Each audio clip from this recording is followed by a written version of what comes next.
Thank you, President. Let me begin by thanking the Russian Federation presidency for convening this debate.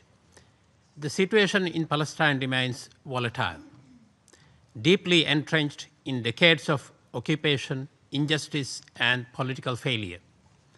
Recent developments, including the New York Declaration, the wider recognition of Palestinian sovereignty, and the ceasefire agreements signed in Egypt this month, demonstrate the power of unity in action and reflect a deepening commitment to a just and lasting peace.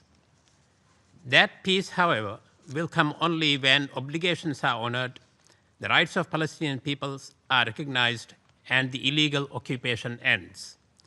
Without accountability, justice, and sustained commitment, critical windows for de-escalation and humanitarian relief will remain unfulfilled hopes rather than paths pursued.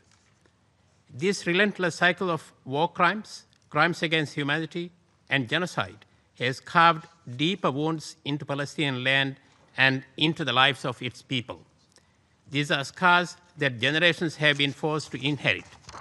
When we speak of Gaza, we must speak of loss of families torn apart, homes reduced to rubble, and futures ripped away, especially from the children who have known nothing but conflict. This devastation demands accountability, grounded in the rules of law and applied without exception. Ceasefire, while necessary and urgent, is only a fragment of peace.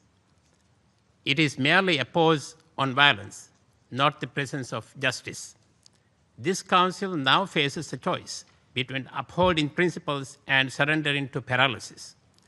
The question of Palestine will only be resolved when Israel allows Palestinians it forcibly uprooted from their homes to return, when Israel ends its illegal occupation, when Israel dismantles its apartheid system, and when Israel brings those responsible for decades of oppression and suffering to justice, and when Israel plays reparations to begin healing the deep wounds it has inflicted on a people denied their land, their dignity, and their futures.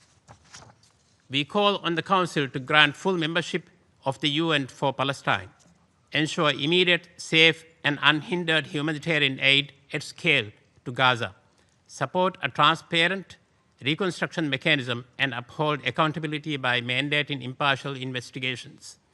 The path forward is clear: a sustained, structured, and transparent peace process that delivers reconciliation, reconstruction, and accountability.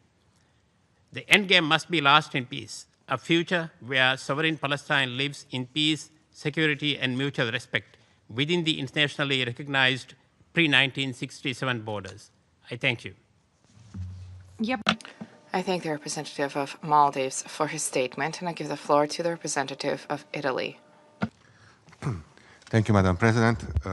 Italy aligns itself with the statement delivered on behalf of the European Union and its member states, and wish to offer the following remarks in our national capacity. The Sharm el-Sheikh Summit for Peace marked a pivotal moment for the Middle East.